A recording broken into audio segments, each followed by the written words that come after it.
The following is rated S for spoilers. Only one way to end this. We have to cut the head off the snake. Hi, Daniel-san. I can do that. Yeah. Hey, whoa, no. I didn't mean literally cut his head off.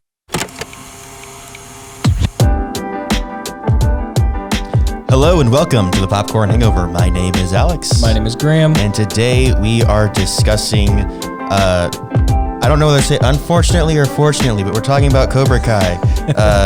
I'm ashamed to admit that I'm obsessed with this show. It is amazing. Graham, how the heck you doing? I'm doing good, man. Doing good. I feel way better. Clearly, I'm back in the studio. Yes, so we are feeling great. Yeah, I feel like it's like every other week, man. I'm here. You should have worn your black belt today. I should have. I couldn't even tell you where it's at. You still have like your gi or whatever. I've got it. Yeah, I have like 3 of them, man. I should have just dressed up. Wasted opportunity. Dang it. Wasted opportunity. Should we just cut and I'll be back in like Hold on, we're going to stop. We'll be back in 30 minutes. No, so Cobra Kai was created by Joss Shield, John Hurwitz, and Hayden Schlossberg. I didn't know who to put down for stars because there's a lot of them. So I was on IMDb, and I don't know if I actually believe this list, but these are the people who have been in all 50 episodes. Ralph Macchio, William Zabka, Courtney Hengler. That's the one I'm not too sure about. Who's that? She plays Amanda LaRusso, okay. Danny's wife. Jolo Marijuana, Tanner Buchanan, and Mary Mauser have supposedly been in all 50 episodes. So, yeah, there's that. Initially released on YouTube Red, May 2nd of 2018. Season 5, which we're discussing in this first segment here, released September 9th of 2022. Couldn't find a budget for this one, but I did find an interesting tidbit. Season 1 was made for $25 million. Obviously, there's been five seasons. It's now with Netflix, so I'm going to assume it's higher than that. Most likely. But interesting fact, that show, season 1 of the show was done on the same budget that Disney Plus gives the minimum budget that Disney Plus gives all of their shows per episode. So just a bit of scale and kind of what they're competing with. And I mean, it keeps a pretty consistent look, and it I don't know, it feels like it's kind of on the same scale throughout. Definitely. So, I mean, they're definitely given more of a budget, but it's interesting how they're able to compete with a Marvel Star Wars show with a fraction of the budget. Season 5's opening week, another interesting fact I found, opening week being September 5th through the 11th. Okay. Keeping in mind, the show officially released to the public on the 9th of September. That whole week, it had 106.7 million hours watched. So in 2 days, you're telling me? Essentially. And I mean, you have like some early like critic reviews and stuff, so that's in there too. And then the other thing you have to consider as well is like, as opposed to a Stranger Things, obviously has a much higher number. That's true. Because those episodes were all like an hour to 2 hours long. Yeah. This is only 5 hours of content. Watch, Yes. So that's a lot of people really like Cobra Kai. Audience reception on Rotten Tomatoes. Overall, the show has a 95% critic score, a 92% audience score.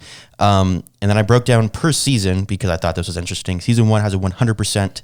Seasons 2 and 3 have 90%. Season 4 is a 95%. And Season 5 jumped back to a 100%. What? So good for them. People really like this show. That's crazy. Graham, what are your thoughts on Cobra Kai Season 5? So to be fair, I've only seen Season 5. Obviously, the main reason why we're kind of covering it, it's new. But I liked it. I did. Watching it, there's so many like little things that I was just like, I mean, no, but yeah, I mean, no. Like I just like, I don't know. Like it's so extra in so many little ways, but that's like what makes the show like worth watching. I don't know. Like, it's just a soap opera. That's the thing I hate about it. It's a soap opera, but I love it. It's great. Yeah. I remember I've seen the first, according to my Netflix page, I've seen the first 4 episodes of season 1. And I guess I just never watched past that. I thought I saw the first season. And then, watching this one. But no, dude, I liked it. I'm probably going to go back and watch all the other ones. You have to. Because I want more. Especially after watching this. I'm just like, dude, what happens next? I'm going to watch everything beforehand. You son of a gun. Yeah, dude. I don't know. Some of those things like every season, like it leaves you on this big cliffhanger, and like And here's the thing: for the amount of flashbacks and callbacks, and I get they have 3 movies to technically draw from for the original Karate Kid movies. They technically have 4. In the Miyagi verse, there's 4. You have the next Karate Kid after that. With Jaden Smith's. No, what's that? No, that's separate. Okay, I'm tripping. I've never heard of that. So there's 3 Karate Kid movies with Ralph Macchio. Okay, and then there's a 4th one called the Next Karate Kid with so you have the Next Karate Kid, who is Hilary Swank, and she's trained by Mr. Miyagi. Crazy. So Cobra Kai takes place. It's called the Miyagi verse. Yeah. So like the Jaden Smith movie is not a part of this. Okay, but the Next Karate Kid could potentially be a part of it. Yeah. Of course, you haven't. Even for me, watching this season, watching season 5, and seeing everything that they've pulled and all the flashbacks and the characters, like, kudos to them because, bro, they are drawing out this show. They're pulling 5 seasons from these movies already. That's crazy to me. Yes. That blows my mind. Like, that good for them. 3 movies made in the 80s. Right. And it's not like necessarily like repetitive. It kind of like the build up to where they have their final battle at the end and it's dojo versus dojo, sure, but like that's also like every movie, I guess. I don't know. It's repetitive in a structure just because that's how structure works, sure. Right. But like, I get what you're saying. Like every season is new. I'm not tired of watching it. No, like every season changes the stakes, and it's constantly evolving, which we'll talk about more in the next segment. Like, I don't know, I really like season 5. This might have been my favorite season, really, other than season 1. Okay. To be fair, I've only seen the seasons as they've dropped. Like I remember I watched season 3. I was on an overnight road trip and I just happened to be up and I couldn't sleep. So I was like, hey, I'll watch a couple episodes of this to fall asleep. And then 5 hours later. And then I didn't fall asleep. I just stayed up the whole night and I watched all of it. And I was a little disappointed. But like, yeah, so I don't remember all of them perfectly, but it's so consistent. The characters are just all incredible. The way that you have a massive cast like this and the way they're able to balance all of these characters and give them all the story development and the time that they need to develop those characters is just shocking. Yeah. It's brilliant writing across the board, other than like just kids like murdering each other over this ridiculous rivalry because Johnny Lawrence got kicked in the face in the 80s. Like that one kick. So many people are making money. Honestly, though. Yeah, so I don't know. What were you saying? I just said, who would have thought? Who would have thought? I don't know. There's a few reasons that I think made season 5 a bit different from the rest. And I think the standout is Terry Silver in this show. I think he is the perfect villain. He was great. He's one of like the best villains, just like in general. Played by Thomas Ian Griffith. I don't know. I can't say enough good things about him. Like last season, I was a little disappointed with the lack of Terry Silver. I want to say lack. He felt like a crony to Kreese. And I wanted to see more of it. And I feel like this season we 100% got that. It was insane seeing just. I don't know. Last week we were talking about Jaws. Big thing with Jaws is suspense and everything. When you hear our thoughts on that, go listen to last week's episode. But like, they kind of used a lot of elements of building suspense, like in Jaws, and here with Terry Silver, just like he is everywhere all the time, and they make it very clear that he's connected and like he's always one step ahead. They don't give any like actual logical like. They don't waste screen time with him like on a computer, like looking up what's going to go on. But like they make it very clear that he has these connections, and so he shows up at like he's hosting the charity dinner, or he just happens to be in the hospital when Johnny and what's her name are going from their appointment. Like I was scared there. It's always just terrifying, and like because you don't know what he knows and what he doesn't know, and he's so connected, and especially when it's that like calm. Psychopathic kind of just like I could kill you. He could kill you. You don't know if he's gonna kill you, but he doesn't. But he's just, and I was just like, man, it's just he was great. And I mean, and also just something that season 5 did a little differently is, and former seasons, it's always just been about like Cobra Kai is ruining this one kid. And it seems like it's always like a new kid every season who's kind of like they have to go like save, quote unquote. But here, like Silver is like, no, I don't want just one. I'm going to take over the world. Let her go global. Yeah, I'm going to like brainwash kids across the world. Like the stakes are somehow even higher for a show about a karate dojo. Like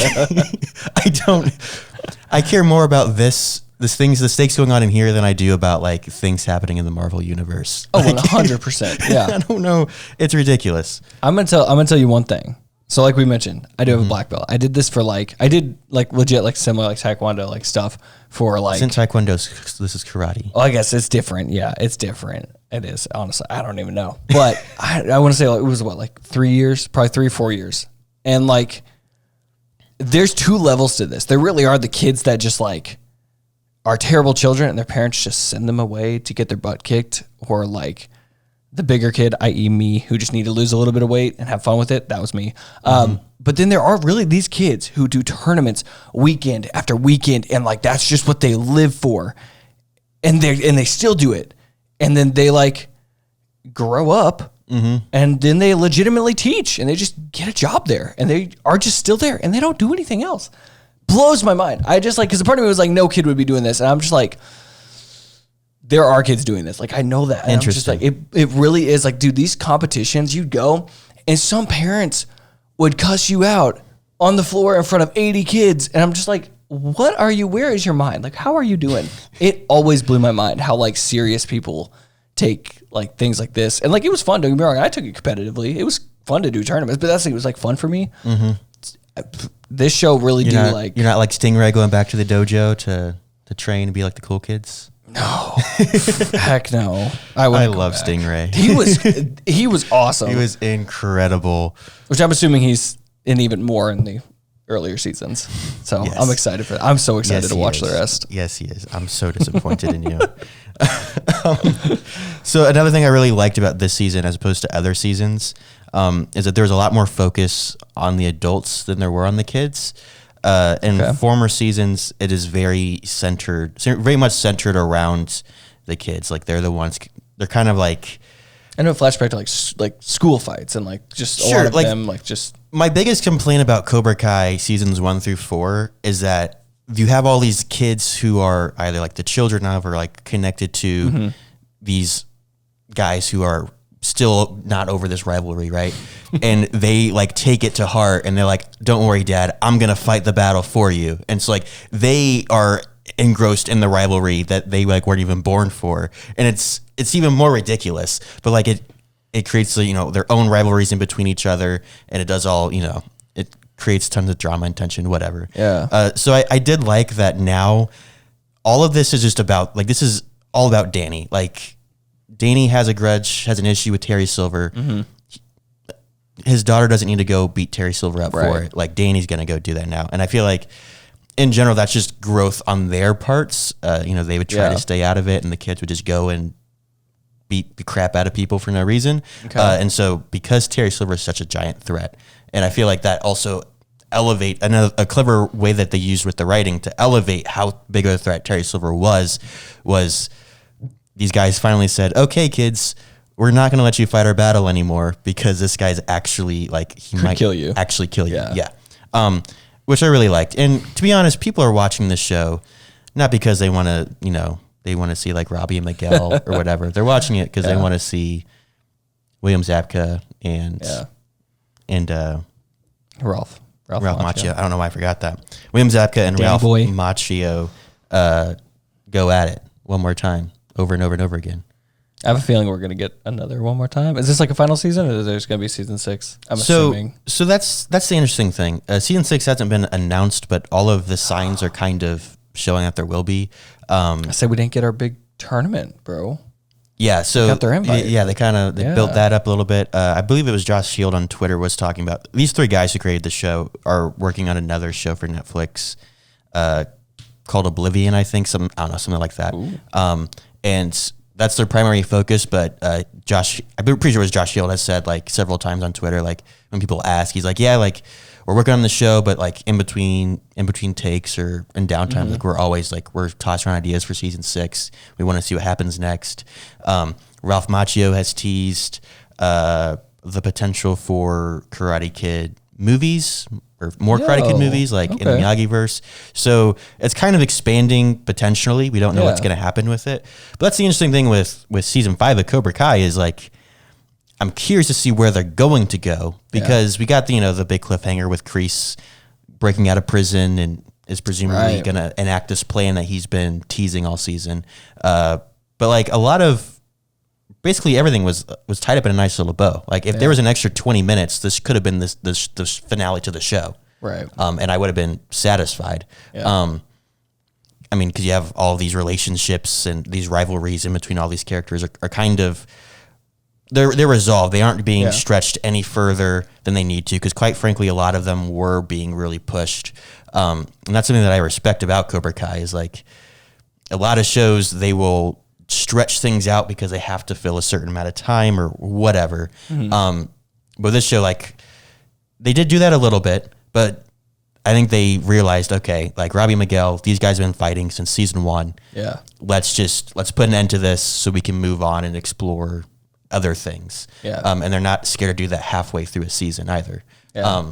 Which I really respect. I liked that too. The way they did that, especially just the fight. I'm going to say everything, like, all the choreography was amazing. I was like, it was honestly like great. Because a lot of times, like, I mean, especially in like group fights, is there's always like 2 people throwing punches and 4 guys standing back here, and then 1 guy switches or whatever. But the way the camera switched and like every person took their turn, because there were several group fights, but also like one-on-ones were amazing. The one-on-ones were incredible. Good. Yeah, the group fights, I mean, consistently are insane. I think the school fight in season 2 is one of the best large group fight sequences I've ever seen. Okay. And I also think it's something that I don't think is talked about enough is like Ralph Macchio is 60 years old. He can't do He's all 60 of this. years old? Dude is looking great. He's looking great. I thought he was he was 22 when he did The Karate Kid and he looked 15. I thought he was like 12. Yeah, I thought he was like young. Everyone else was like showing some age. Like, not gonna lie, Silver was like older. Right. Goodness. Yeah. There's no shot. I almost want to say that Ralph Macchio was older than Thomas Ian Griffith when they did Karate Kid 3. But yeah, they're really old. They obviously can't do all of these stunts. And I think it's really clever how they orchestrate the choreography around that. You still want to show Johnny being a badass, so let's give him Robbie to back him up whenever he's in a bind. Okay. For the 2 of them, it makes sense. Right, yeah. Like Tanner Buchanan, he can come in and do the crazy flying kicks and everything, and then Johnny can just, be there, pick him up, do the more basic things that William Zabka can actually do. Yeah. And I mean, they're also fit guys. I mean, they all look great. I was gonna say everyone was. I mean, I'm not saying that they can't do these things, but like, they obviously can't do them to the same level that the 20-year-olds playing these kids can. Yeah. So yeah, I like the choreography. And the show as a whole is really great, but especially in this season, like I feel like every episode had a really great fight sequence of some sort. Yeah. And it never felt like it was, okay, we need to have a fight sequence this episode. It always felt natural and it was actually like needed or there was a reason for it. The only thing I could not wrap my head around in this season was the pool fight. You stay in your half, I'll stay on my half. Guess at the pool. You don't want a pool. Shut up. You are kids. Literally swim. Like. So Graham, you haven't seen the rest of the show? I haven't yet. That's true. It could have been a whole thing. If that's like a really big concern of yours, you probably shouldn't watch any of the other seasons because that's basically the entirety of the show. Well, and that probably gives backing for like what I saw because, like I said, season 5 is the first thing I've really watched through. So like, but I couldn't wrap that around my mind. Like, y'all would not be causing a scene. Having a line of people cheering around the pool for 2 people to race down a water slide that's 20 feet long. Like, no. Yeah. You're not doing that. Yeah. It's absolutely ridiculous. Like, it's the most ridiculous thing anyone could possibly think of. But I was cheering on the couch too. I was sitting there watching like, who's going to win? Like, So they got me. I don't know. I hate it. It's so frustrating. I feel like I should I feel like I should hate this show, but I really didn't think I would like it as much as I did. Really did. It's so good. It really like, is. all the way throughout. The last thing I kind of wrote down about season 5 specifically, and there's a lot of really great things, but we're going to dive into it some next segment too. The way that like this show definitely started out as Danny versus Johnny, right? Danny opening back up Miyagi-Do, Johnny opening back up Cobra Kai, and they're kind of just reliving their rivalry. And through the seasons, they've had to like work together, and they started a dojo together, and like all this stuff. And I like how this season, they're actually like utilizing each other's skills perfectly. Like they're still their own character. They still hold their ideals, but they recognize that the other is right. Like Johnny, sometimes it's better to no be there. Or for Danny, I think my favorite moment in the entire show is whenever they're at the prison with Kreese, and Danny's like, yeah, let me call my lawyer. If you just give us the information, he slides the paper over and it just says no mercy. Dude, I started clapping. I was like, yes, give it to him. Like, because that's not Danny doesn't do that. Yeah, that's not something Danny would have ever done, but like he's grown and the stakes are that high and he has to do that. And Kreese kind of deserves it. Like it was just, I like the way that they're allowing the characters to grow and they aren't making them regress because they have to continue the show. Right. They grow and then they continue to move. They still have all this stuff that happened in the former 5 seasons. Right. Obviously, that's not just going to go back and they're going to snap and say, oh no, I'm not going to do this ever again. I don't know, maybe they're going to do that for season 6 because again, I don't know what they could possibly do. Do you have any stretched pretty thin? I have no any clue. Predictions? Anything you would like to see in a season 6? I don't. I'm so glad Chosen. I thought Chosen was gone. I really did for a second. I really didn't think he was going to make it. I didn't think Johnny was going to make it either for a second. In all honesty, I really didn't think he was going to make it. I was like, they could drop him. I mean, off. Like it would suck. The show is so dramatic that you kind of need like. You need to push it right to the limit and then pull Chosen. Back I was a little worried about Johnny. I mean, he is Cobra Kai. Right? Yeah, he's the face of Cobra Kai in like the real world, you know. Right. So. Yeah. But no, I have no idea. Like I said, I haven't seen anything else. I don't really necessarily know what they've already done. Like I said, you said this was more adult focused, which is kind of nice. So I don't know with all the kids, but I don't know. I'm just excited to see the tournament. I think a whole like global, like world style. I honestly think it would be great just to have, which I don't even know. Cause here's the thing, like, is Cobra Kai still up and running? It's a fantastic Who knows? Question. Are they going to go to that world tournament thing? Who knows? Like, I don't know. That's kind of what I want to see, I guess. Yeah, Just kind of pick up from where it left off. Or we see Kreese overseas doing some dojo over there because he escaped America and he pulls up to Worlds and he's like, "Hey, that's a good point. I never thought about that." What is he going to do? He literally just escaped prison. You don't do anything. Not only did he escape prison, but he murdered people to escape prison. He got out of there. He literally faked his death, and like I don't think they wrote him off the board before he left. Like I don't think they called his death time yet, so I don't know.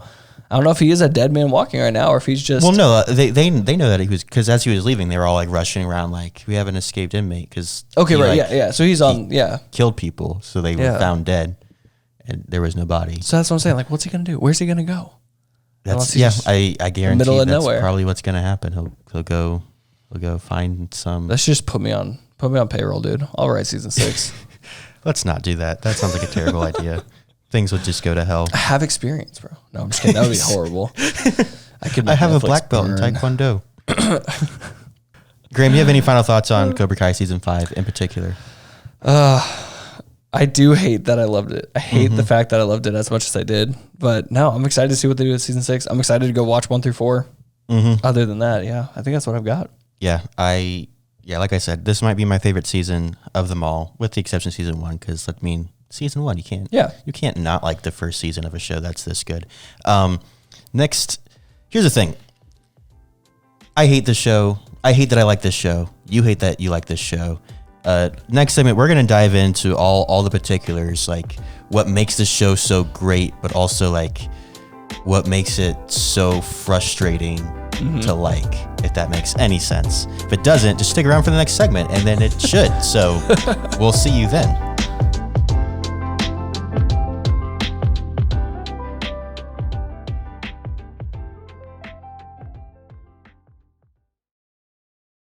Dude, I'm so glad we're doing this. Yeah, for sure. It's been a lot of fun, and it's not as difficult as I thought it would be. No, not at all. Like Anchor has made it especially easy when it comes to like actually getting our podcast out on the air. Because when hosting on Anchor, you can distribute your podcast on all the listening platforms. So easy getting it over to Spotify, getting it to Apple, wherever you're trying to get your podcast to. Yeah, I think we're on like 7 platforms just through Anchor, and not even just the distribution, but even just creating the podcast. Like there's so many recording and editing tools within it, so you can record, edit, add music in, sound effects, all sorts of things directly through Anchor, and it is free. Dude, that's amazing. It's incredible. So if you would like to start your own podcast, just like ours, go to anchor.fm on your desktop device, or you can go on to your mobile app store and download the Anchor app.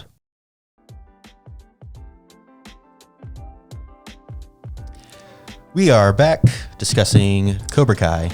Cobra Kai. The only soap opera that I think I've ever actually sat down and watched. Technically, did you know? Okay. So probably not. The Arrow on the CW. Did you know the first season was actually written and like technically like treated as a soap opera? In all seriousness. I mean, I went back and rewatched that show not too long ago, and I couldn't make it. It was one of my favorite shows like growing up, and now I'm just like, this is the cringiest thing I've ever seen. I know. Yeah. It's tough. It's bad. That's a perfect example of how not to do like a high budget soap opera. 1,000%. As opposed to like Cobra Kai. Yeah. Just copy and paste this. Everyone will love it. Yes, 100%. 100%. So Graham, I know you haven't seen all of Cobra Kai. Yes. But this is all just kind of general stuff about that Cobra Kai does better than what a lot of other shows are doing right now. Okay. Things that make it great, and a lot of them do apply to season 5 as well. Okay. I'm just going to start off and say, I think like Cobra Kai might be one of the most accessible shows I've ever seen in terms of audience. Yeah. I mean, you watched just season 5. Did you watch like a recap of like the former seasons, or did you just like jump in blind? No, it gave like a solid. It was like a legit like 2-minute recap, I think, at the beginning. And all I think it was just season 4 though, and it might have been. That's the thing. And I felt like I was legitimately caught up in the majority of like storylines between like Robbie and Miguel, and they're fighting, and then where Johnny came in with his mom, and just like all like the weird connections, and then Sam being his daughter. I didn't know that. So like everyone dating that person and leaving that dojo from this dojo, and then because like the majority of kids were already Cobra Kai at one point, and then they switched, and I'm assuming previous seasons didn't know that. And so like you honestly catch on. I would probably say maybe the first 2 episodes just figuring out names and who, where, when, why they were doing. Yeah, no, I caught on pretty quick. It's one of those shows you could jump in any season. I mean, and I think that's how seasons should be, right? Like, I mean, yes, there needs to be development, and obviously, like, you're not going to get the full effect if you don't see everything else. For sure. But like, kind of like what the MCU is proving to be true is like you can just watch these one-off movies that have nothing to do with anything else. Yep. People are now getting mad that it doesn't connect to everything, but like this MCU succeeded because you had all this stuff that was just on its own. You had Iron Man and Thor and the first Avenger, and then they all came together at the end for the big climax. Like, I think that's how shows should also be doing it, because I mean, I feel like the MCU is kind of taking a TV show model. But anyway, I don't know. It's super accessible. Like, and just in terms of just being able to like understand what's going on, but also like age groups are a big thing. I mean, there's a lot of legacy sequels right now, and I think this is the best legacy sequel to come out. Top Gun Maverick is close behind, but like it's just at a disadvantage because Top Gun Maverick is like 2-hour movie as opposed to that's fair.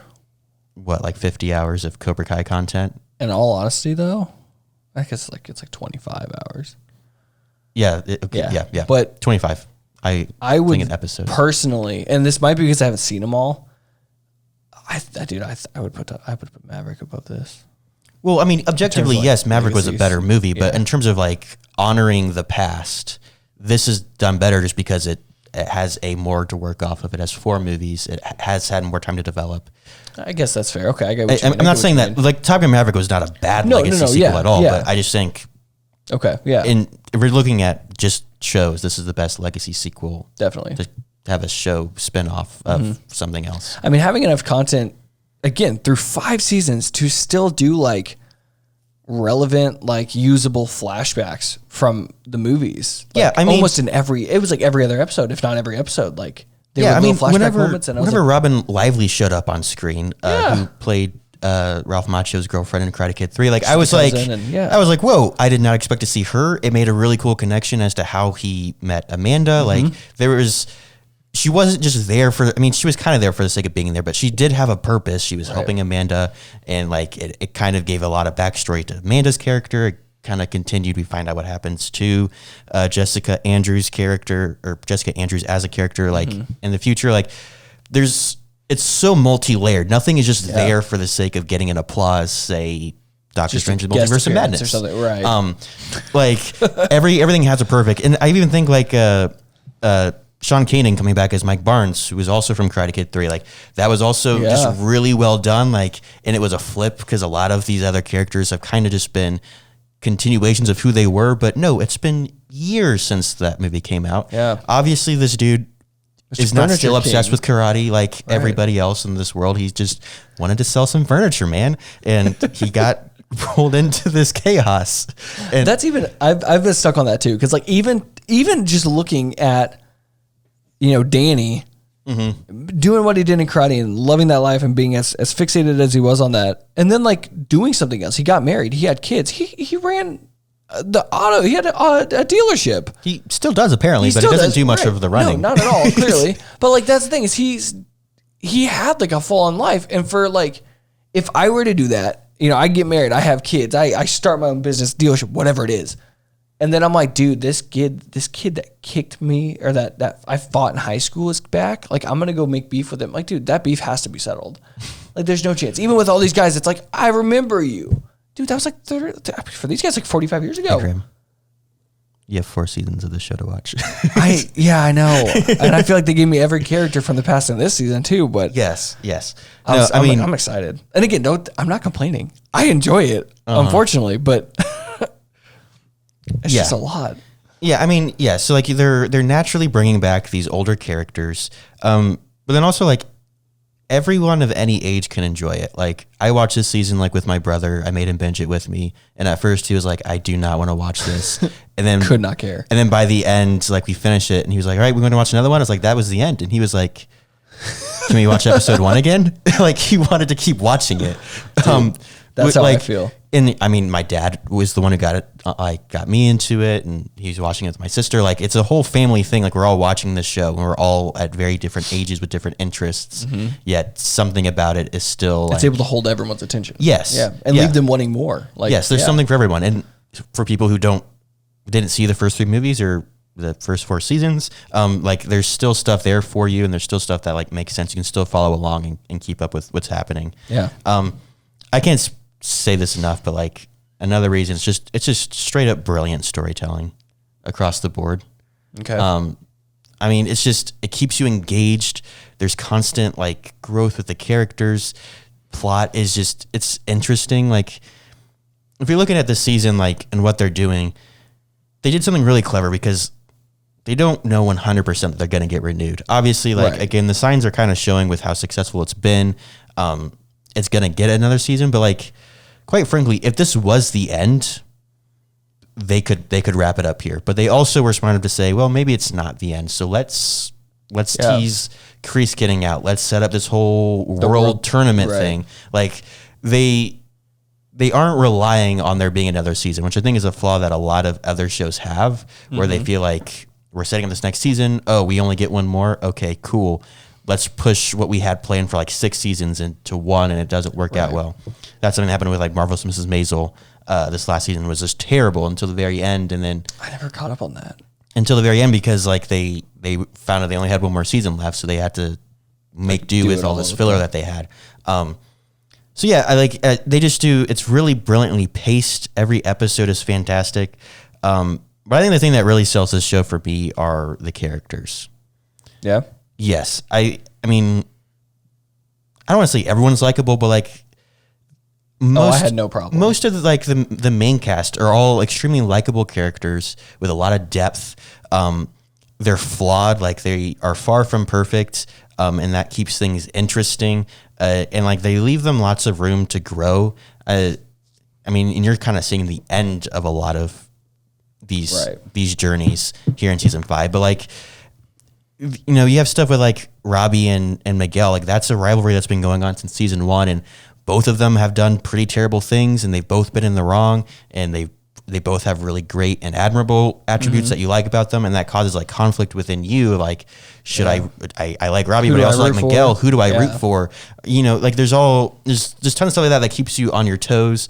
And of course, you know, you have Danny and Johnny are the main guys, and like again, like Johnny is the one that they really have to sell as he's just a good guy and he's trying to do his best. And especially in season 1, like Danny's kind of an a-hole a lot of times, and then like Johnny that's just who he is, but like he's also trying to be better. Right. And I like how like throughout this, like they're slowly kind of I said it earlier, they're kind of becoming more like each other and incorporating each other's attributes into like their own like philosophies and walks of life. Because even when like I remember, I thought it was like just a wild little, like when Danny's life was like literally spiraling like at kind of like a halfway point in the season, and he sits down and Johnny's the one sitting there like, don't look at it this way, do it this way, do it this. Like, I've been there, I've done this. And they just really, for Danny, he's just like, oh, I remember doing this to you like 3 seasons ago. And then it just like wakes him up, you know? And then same thing. I know you mentioned like beforehand when Danny has similar thing to Johnny. I mean, just they were each just kind of like switched a little bit. And so it was just, but like they're still maintaining who they are as people. Like they aren't just doing a total 180. No. Like Johnny is still like, he tries to do these other clever things to get Robbie and Miguel to work together. But the only way to get it to work is for him to just be like, all right, you guys just need to duke it out and go for it. Cause that's the Cobra Kai way. That's how I know how to do it. Yeah. And it ended up working out great. Yeah. Is there a character like in particular that you really liked or that like stood out to you above the rest?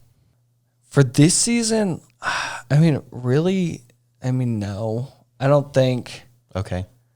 Honestly, I don't think, and there was like a specific, like I really did like, I liked everyone kind of a thing, really, like with the show, like there was, it's just every one person, the reason I like them and what they do just builds off of everyone around them. Right. And I love that, which makes me love everyone else. And so that's why I'm just like, I can't. Yeah. And I mean, that's a really good point too, is like, that's just how the real world works. Yeah. Right? Like, no, definitely. Everyone like has these relationships. Like I just filmed a wedding a couple weeks ago where like I'm just walking around and I knew the bride and groom, but I'm like, oh, I know you. I went to high school with you. You're my friend's sister. Like I didn't know these people were going to be at this wedding, but like I had all of these connections to all these people who, yes, we've crossed paths at some point, but like then we went on our own separate ways, whatever. Yeah. But like there's that's still like a part of who you are, I guess. Right. That's getting real deep and philosophical, but like this show kind of does that on a more like micro level. I was gonna say very simple, plain. It works. Yes, and like everyone kind of builds off each other, and they have these interpersonal relationships, and I agree that makes it very. It just makes like it's like a community. Like it's not just. I hate the shows where like you have a main character. In this case, it'd be like Johnny. And then like the whole show is built up to be about Johnny, but then like you have all these other side plots that I don't care about. I have characters I don't care about. They're doing things I don't care about. And this show does a really good job at like everyone has value and they make me like everybody. Yeah. Or at least get me interested enough in everybody to want to like spend some time with them and what they're going through. Yeah. Which is really cool. Also, think about it, I do have a favorite. I don't know how I didn't come to mind. Chosen. 100%. Chosen was fantastic. Incredible. Dude was hilarious. Yes. Just so funny, man. And it was just... Now, speaking of no one does 180s, Chosen is the biggest 180 from Karate Kid 2, which is totally fine. Yeah. But like, yes, Chosen was fantastic in this when they season. Show up to the club, like, and like, it was like episode 9 or something, like, like the last one, and he's like, this guy like scans it for like weapons. He just opens up his jacket. He's got both of his little like hand sword. His size, yeah. And it totally slipped my mind because he's in like the last fight, and the dude pulls out a sword, and I was like, Bud's got to grab a sword or something, and he just pulls him out, and I was like, yo, I just slipped my mind. I don't know. Yeah, just a whole little. It was fun. It was funny. Yeah, no, Chosen was fantastic. I'm not gonna say this is like my favorite character. Yeah, but she's one of my favorites, and that's Amanda LaRusso. Just because, not so much in this season, but anytime she's on screen, it's basically her saying, what the hell is wrong with you? This is ridiculous. What are you doing? She was the biggest reality check, the only reality check in this show. Everyone is living in a fantasy world, and then you have Amanda LaRusso, who's just like, you're fighting over the fact that you beat Johnny Lawrence in a karate tournament in the 80s. Like, are you kidding me right now? You're throwing your life away for this. Like, I just love how I love how self-aware the show is. Like, it doesn't try to be something that it's not pretending to be something greater than what it is. Yeah. Like, it's just, and you have stuff like that where you just have Amanda who's like, this is completely ridiculous. Why are we doing this? It's like when they're all in the back office room at the dealership and they're like making their plan and playing the flags, and dude knocks on the door. He's like, I'm trying to buy a car. Does anyone, you want to sell me a car? And I was like, yeah, their dealership is still, keep your business alive, bud. Like, especially for something so dramatic, most shows would just be like, we're gonna full send this. They're gonna have this whole battle plan. But I love how yes, it's played off as a comedic moment, but I also think it's kind of a nod to the audience. Like, yes, we are aware that this is completely outrageous and like doesn't make any sense, but like, I'm still here for it. Exactly. Which is so frustrating because I feel like there's so many times on this podcast, if you go back to other episodes where I'm talking about like, this doesn't make sense. This thing wasn't explained. Like, with this show, it's fine. Like, I'm totally okay with the fact that like these kids are murdering each other using karate, that everybody in the world wants to learn karate.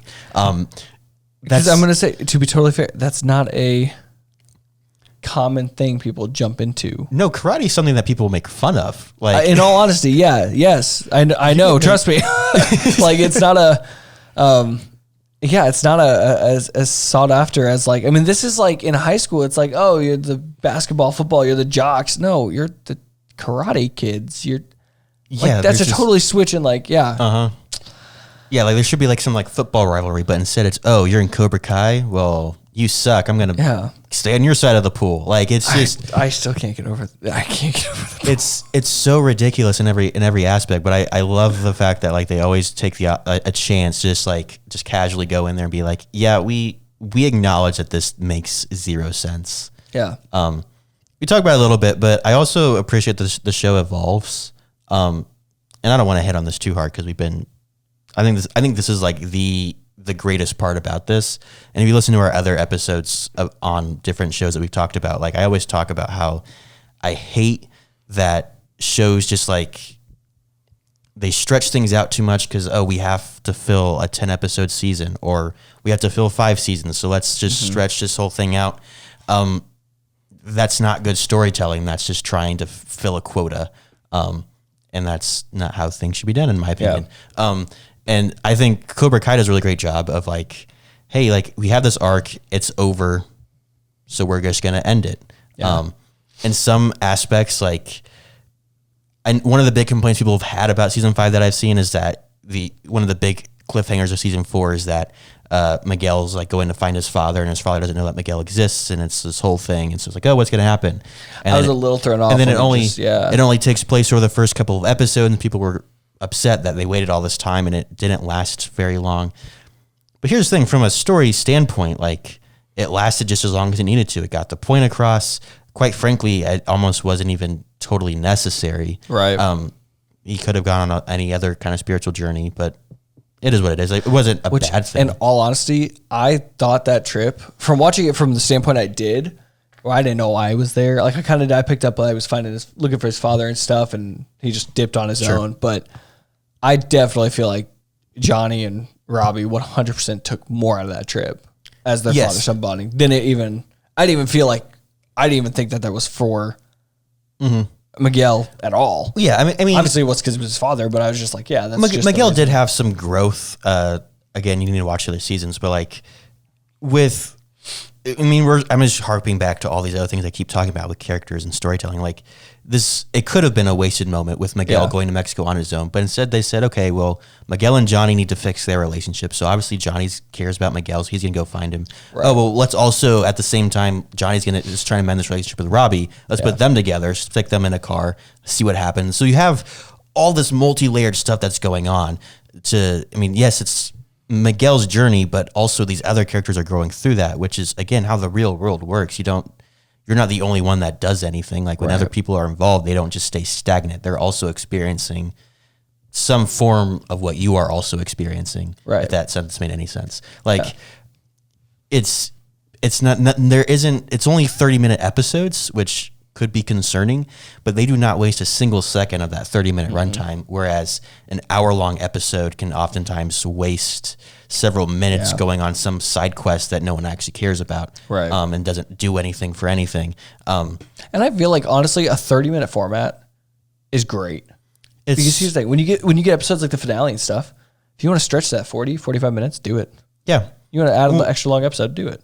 And let's go back to that first point about it being accessible. Like, accessible in the sense that it's more consumable. Yeah. Like, I rewatch How I Met Your Mother all the time because when I come home for my 30-minute lunch break, I don't have time to watch an episode of like Better Call Saul. Exactly. It's an hour long. So I have to watch a 25-minute episode of a sitcom that I've seen a million times before and like not to fully dive into. And it's just right. Like accessible. And sometimes you do need like longer format. I don't think Better Call Saul should be 30-minute episodes, but I am saying that I think that like I say in this comedy style, what they're going for, it works. I wouldn't try pushing it. When it works, do it. But also, I'm trying to give an example of like shows that push 60 minutes that don't need to be, and none are coming to the top of my head. But like, don't force an episode to be longer just because you want it to be longer. Stranger Things is a great example of like it needed to be longer, so they did. This isn't cable TV anymore. We don't need to worry about ad spaces. You can make an episode however long you want. And it can be different every episode, and it's fine because we can watch it whenever we want, and we can pause it whenever we want. Come back to it, and it's still there. Yeah, right. So yeah, the 30-minute episodes, the 30-minute episode format, I think is fantastic, particularly for this show. Yeah, and in general, I would like to see more of that. Another reason that I love this show, again, it's one of the best legacy sequels. It handles the past so well. It doesn't just throw in Chosen just for the sake of being like, oh, hey, it's Chosen. Yeah. They kind of did that a little bit in season 3 when he was first introduced. Like Chosen taught Danny a new skill, and he was kind of supposed to just be gone. But I like how they still brought him back. They had a reason to bring him back, and like he's one of your favorite characters this season. Like, I didn't know he was in previous seasons. Yes, because I saw Danny go to like Miyagi's grave, and then I just saw Chosen there. And I heard that he flew the dude in from Japan, and Amanda was like kind of whack. And so I was like, oh, this is the first time this is happening. I guess not. Well, we cut so much out of this episode to make you not seem so stupid. No, I am. I'm not stupid, but I'm not. In season 3, Danny goes to Okinawa, and that's where Chosen lives, and he sees Chosen while he's there. Oh. And then he needed Chosen's help again, so he flew Chosen. Is Mr. Miyagi in any of these? Or did he... He's dead, right? That I am going to leave in, because yes, he is dead. I thought he was. I just don't know when he did. Like if he was in... Graham, you literally just said they were at Mr. Miyagi's grave. No. I know. And now you're asking, is Mr. Miyagi dead? The actor. Yes, he's dead. I figured because, again, I didn't realize Danny was 60 years old. Ralph Macchio was 60 years old. I figured he was way older than that, too. I just didn't know if he was in like season 1 or anything at all. I'm assuming no. Okay. I was just throwing that out there. I know Miyagi. I mean, he's there in like flashbacks. Miyagi as a character is dead. Yes. Because I saw his grave. That's kind of the premise. I just mentioned that. I got that far. Of course. But I just didn't know if, when he like goes to Okinawa and like someone's, I don't know if it's that. I don't know. I was just checking. Okay. I should have just muted you there because that was sad. That was real sad. Yeah, I ran on for a minute. It's fine. It's fine. You're just not going to be back next week. It's okay. So Graham, we're kind of coming to the end. Are there any other things that like you think? Are there other reasons we haven't talked about that? Like, just like, why did you like this show so much? It was funny. It was the biggest thing. It was well written. In all honesty, when I first started watching the first few episodes, were like kind of tough to get through. And in all honesty, I just thought the acting was a little rough from some of the people. I can't like name a specific moment or something, but I just know like there's a few lines like weirdly, like wildly, like exaggerated. And I was like, is that supposed to? I just picked up on that so I think it's just because it's of the style. But it's a soap opera. Exactly. That's the thing. Is it still fit though? So I was just thrown off. But other than that, no, I'm like, like I said, I didn't think I would like the show as much as I did. like I said, I'm excited to go back and watch the other ones because now I have more content to watch. But yeah, I mean, like I said earlier, like I've seen every episode, but like every season, I kind of just watch it as it comes out. And the reason being is I kind of go through the same cycle every year. A trailer will come out, and I think, oh gosh, they're gonna do another season of this. They're gonna ruin it. How are they gonna pull this off? And it looks kind of cool, whatever. Yeah. May or may not watch it. And then it comes out, I'm like, I've already dedicated like 40 episodes of my life to this. I might as well watch one more. Right. So I watched the first episode and I think, wow, this is so soapy and dramatic and ridiculous. But again, I've already spent so much time. I kind of want to know, like, is Miguel going to be okay? Is Johnny going to find him? What's going to happen? So I watched the second episode, and by the end of the second episode, I have to watch all of it because I'm hooked and I'm obsessed. I need to know everything that happens. I got through episode 1 through 8 real quick. Those were all back to back to back to back. I mean, the minute it was like next episode, I was like, there's a next episode button you can click. I told myself I was just going to watch one episode a day, but that did not happen because I was so consumed by everything that was going on that I needed to know what happened next. And the frustrating thing is when season 6 comes out, I'm going to see the trailer and think, wow, this is going to be dumb and not going to work at all. I'm going to hate this. And then again, I don't think I'll have that only because I did not know these scores. Having 100% and then 90, 95, and 100 for these seasons, blows my mind. Good for them. They're doing great. And like I said, clearly everyone loves it. Yeah, people love this. They say they're going to keep making this as long as people are watching it. I hope they just don't like hit a wall with it. That's what I'm worried about. That's a concerning statement to make. But again, like I said, like the show evolves so well and they do such a good job at constantly coming up with natural things for characters to do. You want to create tension with Sam and Miguel? Cool. Like Sam has been going through some stuff. She's just going to take a minute to herself. Like that's a normal thing that people do. There wasn't some dramatic breakup, like someone cheated on someone or whatever. Like there wasn't something stupid that went against who the character was. It was just, hey, I need to figure myself out for a little bit. Like, and it was fine. And even just the acknowledgement, like, you ran to Mexico. That's cool. Like, I'm going to take a second too. Okay, that's cool. And they were still like friends. They were cool about it. Yeah. There was he was like, oh, my girlfriend's in Miyagi-Do. I got to go to Cobra Kai. Like, I kind of expected maybe something like that, but no, it was just. That is something that a subpar show would do. Realistic. Mm-hmm. They're still friends. Like, that's all it is. Like, that's what I'm saying. But it's for how realistic some of it is, it's just completely and utterly fantastical. Like, it's kind of just a fantasy world, really. Yeah. The Miyagi-verse. Graham, what would you be interested in seeing next from the Miyagi-verse? Is there like a type of movie? Would you want to see like a Chosen like spin-off series of just him doing his thing? Honestly, no. I don't know how well, because not saying that these characters can't hold their own if they got their own spin-off or their own series. Like they definitely would be able to. They'd have no problem.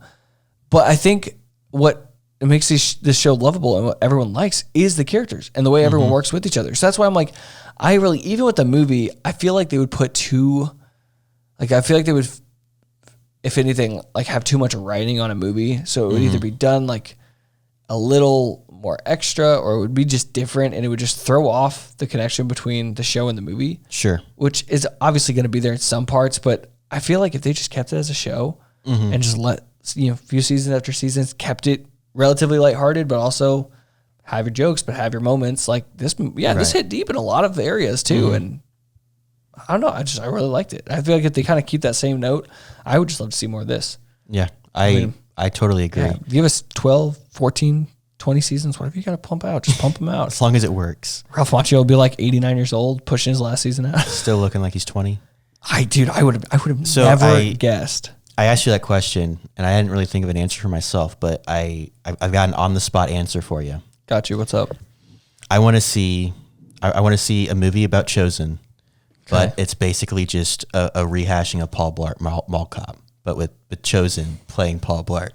So it's just him like being a security guard, doing his thing in America, not really knowing how any of it works, and then he gets into like some karate battles. I do think it'd be dope to see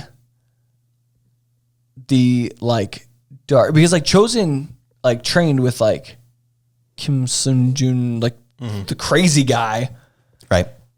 And like it kind of flashed back to when he was a kid, And like I feel like that'd be dope to kind of get like a few more flashbacks on just like upbringing of like that's tough, and you get rid of pain, you have no fear, you're just like kind of dead inside. But also, I could have totally missed this. I feel like at one point someone called him like a Japanese assassin or something, like friend, as like maybe like a joke or something. But like if he did that, like if he had like a no, he was an assassin. Yeah, give me that. Give me that. Give me a spinoff. Give me a movie. Give me a movie of that. Give me Chosen, just doing what he's doing, how he's doing with his size and his just literal fists, bro. Just let me see it. Like, I feel like that would be dope. Just totally off topic, but I saw this Ninja Turtles theory and I have to share it because it was insane to me.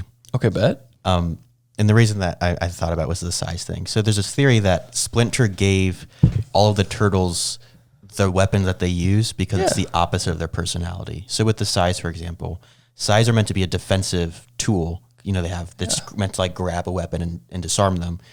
And Raph has the size, and he's the most aggressive, the best defense is good offense kind of person. So Splinter gave him a very defensive weapon. Then you have Michelangelo. He uses nunchucks.